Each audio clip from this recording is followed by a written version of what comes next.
Still working on Jeremiah chapter 52. Maybe we can, yeah, almost done. And if anybody,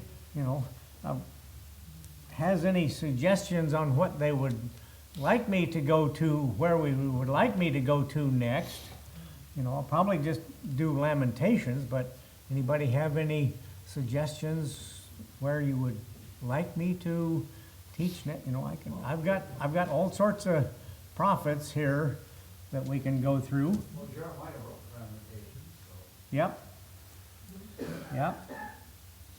So anyway, Jeremiah 52, and let's see, we're kind of start down in verse 21. Remember, this Nebuzaradan, captain of the guard, carrying away captives, certain of the poor of the people, residue of the people that remained in the city, and those that fell away, that fell to the king of Babylon, and the rest of the multitude. But this was last week. Nebuzaradan, captain of the guard, left certain of the poor of the land for vine dressers and husbandmen. But now, we started last week, verse 17, what he did, actually the destruction of the temple, Solomon's temple. Destruction, where we talked about the pillars of brass, all of the brass was taken, all of the silver was taken. They kept all of that stuff, if you were here last Sunday morning when preacher was preaching about Daniel and Nebuchadnezzar building the statue of gold, remember he was wanting everybody to bow down, okay, and his three friends didn't bow down, okay. Now remember, all of this description here of all of the gold, think about this, all of the gold that was taken off of the temple, it was, a lot of it was probably melted down. You could, if there is any way to DNA test gold, you could probably find, in Fort Knox down there, the Federal Reserve Bank there in New York. They probably might want to move the money in the Federal Reserve Bank in New York. They might want to, but there's stacks and stacks of gold. Okay, how much of that gold might have come from the temple of Jerusalem, in Jerusalem, Solomon's temple? Okay, and how much of that gold may Nebuchadnezzar have used? I thought about that when he was saying that. Oh, gold for his statue? How much of that gold may have been in that statue, from the temple at Jerusalem? Think about that. It doesn't say that anywhere, but that's a good, anywhere, anytime you have an empire, what they do, is they go after the gold and all of that sort of stuff. So, we've got the basins, verse 19, fire pans, bowls, cauldrons, candlesticks, spoons, cups, that which was of gold in gold, that which was of silver in silver, took the captain of the guard away. Okay, all this stuff went to Babylon, the Babylonian Empire, and was used. Okay, and again, like the spoons, cups. Remember, they got used at the last big party of the Babylonian Empire. That was his last supper. His last supper. And 2 pillars 12 brazen bulls under the bases, which King Solomon had made in the house of the Lord, brass. These without weight. I mean, tons of brass. And again, who knows? I may have, in my brass garden sprinklers, anything made of brass. What are the chances there might be little tiny bits of brass from Solomon's temple might be, it's something that's probably not likely, but it is something to kind of, get the old brain going here. And we kind of left off with verse 20 last week, concerning concerning the pillars. The height of one pillar was 18 cubits. Okay? Now remember, a cubit is from here to here, roughly 18 inches. Okay? So 18 cubits. Well, if you 18 times 18, you figure out these pillars were about 27 feet tall. Okay? In front of the pillars in front of the front door of the temple. Okay? So a bunch of them, 18 cubits and a fillet. A fillet is like a measuring tape. Okay? A measuring tape of 12 cubits, 12 times 18, that's higher math. You need a calculator to figure all that out. 12 okay, 12, okay, yeah, 12 cubits. And this was how big around these pillars were, okay? They were huge. And the thickness thereof was 4 fingers. It was hollow. So these pillars were hollow. Thickness, the outside thickness of the pillars was 4 fingers. That would be that width right there.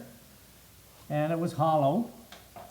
And a chapiter, that's the top part of the brass, or the top part of the pillar, that you see in pillars, all over Egyptian empire, all over the place. Anybody puts a pillar up, they put if you will, it's called a chapiter on top. Yeah, you name it. And you can see similar type stuff. Well, even in the state capitol over there in Olympia, you can see all that stuff. Of course, the state capitol over in Olympia pretty much copied the national capitol back there in D.C.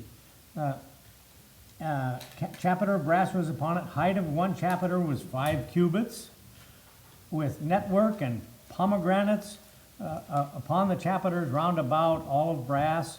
Second pillar also, and the pomegranates were like unto these. These were, shaped things that looked like pomegranates. And of course, when, all of this is also described, how the temple was built and and how God wanted it to look. Okay, this was all described back there in Kings and Solomon, back there during Solomon's reign.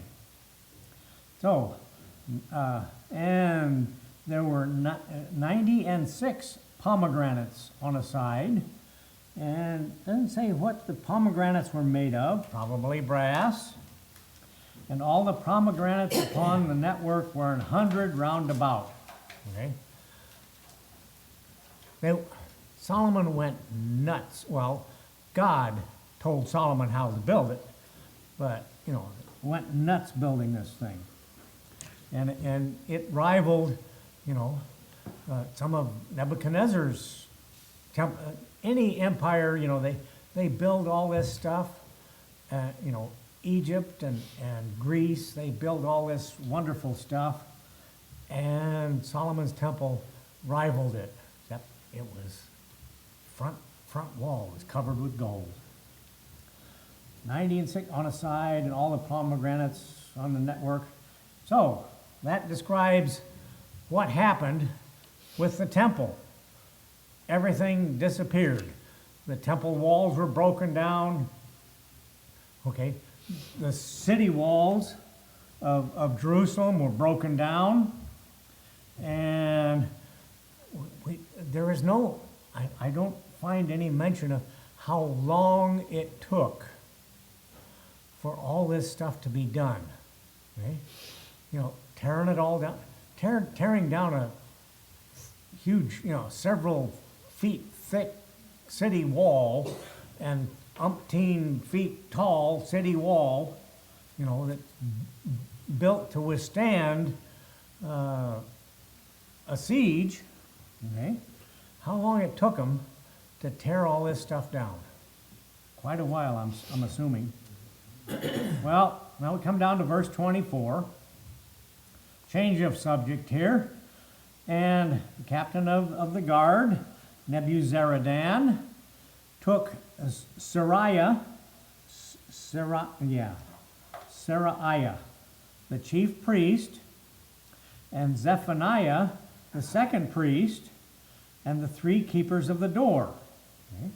These were Levites. They had, the Levites had jobs in the temple. They were the priests, but the Levite families all had jobs.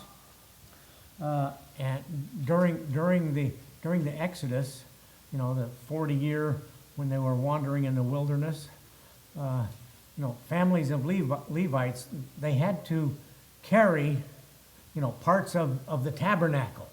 Okay, so one family, descendants of Levi, cousins, whatever. One family their assigned task during the wandering in the wilderness was maybe to carry several boards from the fence that went around it. And another family maybe carried some of the cloth, sidewalls and the cloth ceiling. They were all these Levites had jobs. Okay? They were not necessarily priests, but so here we've got Seraiah, the chief priest, Zephaniah, the second priest, 3 keepers of the door. Okay?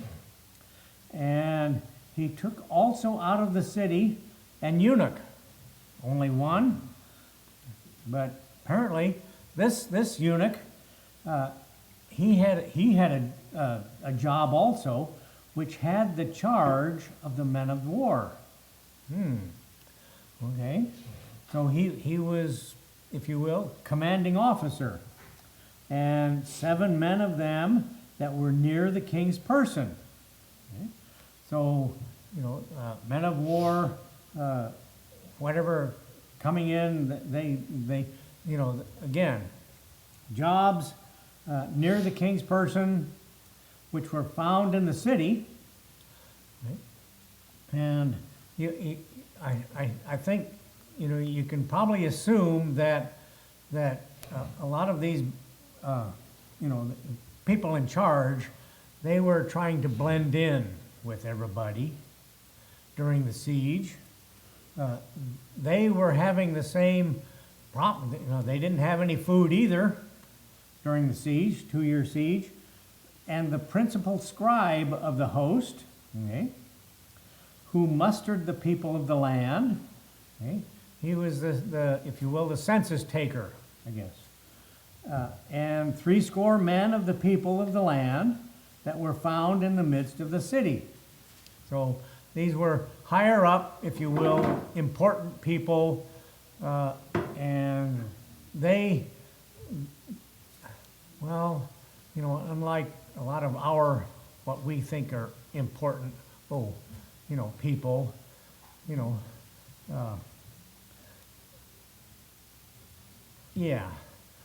government people that think they're important, but really they aren't.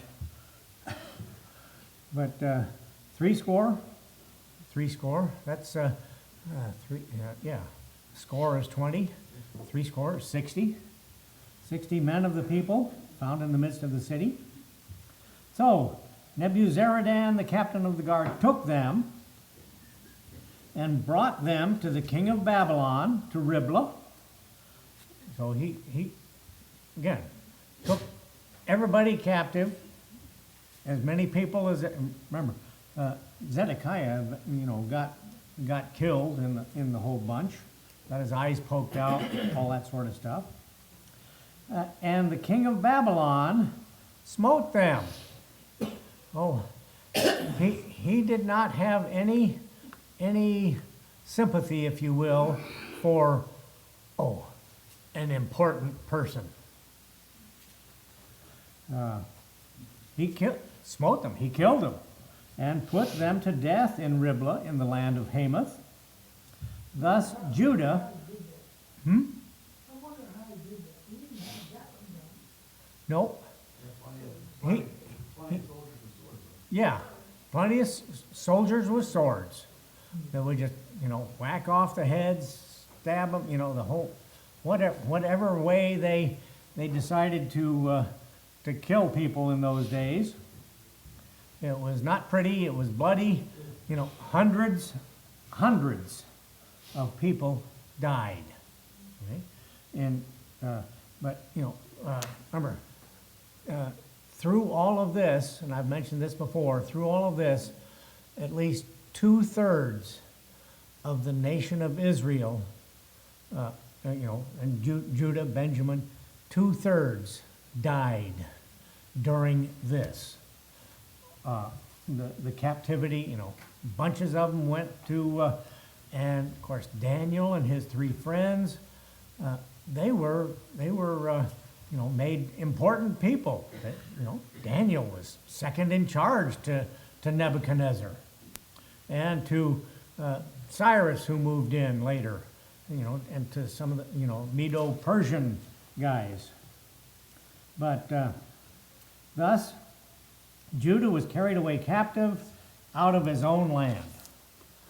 Very few people left, hardly any. This, in verse 28, is the people whom Nebuchadnezzar carried away captive in the 7th year,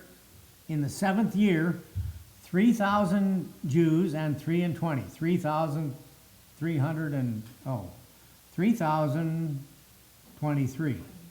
Yeah, 3,023. Carried away. And in the 18th year of Nebuchadnezzar's reign, he carried away captive from Jerusalem 832 persons, more.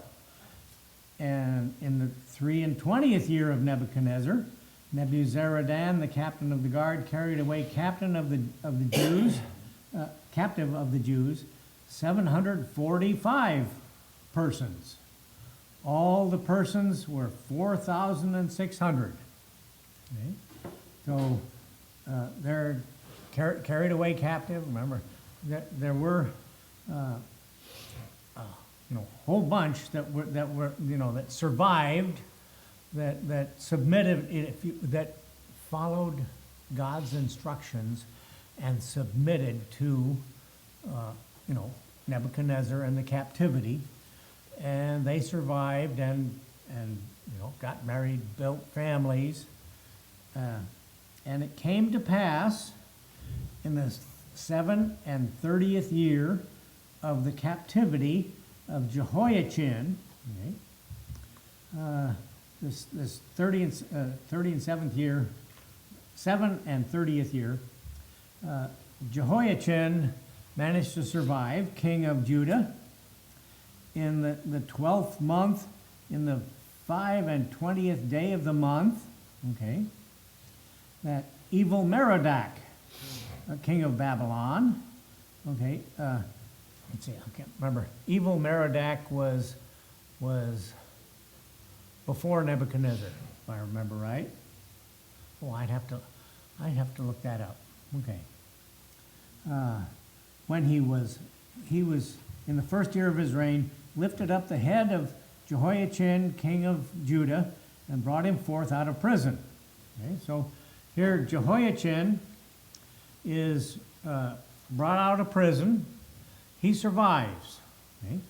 And he's put in prison. This evil Merodach brought him forth out of prison, spake kindly unto him, set his throne above the throne of the kings that were with him in Babylon. Okay, so Jehoiachin survived and did okay, and changed his prison garments. He was given some clothes. He was given some respect by, if you will, evil Merodach. And he did continually eat bread before him all the days of his life. And for his diet, there was a continual diet given him of the king of Babylon, every day a portion until the day of his death, all the days of his life. Okay? So, finished chapter 52, and we've finished, finally, the book of Jeremiah.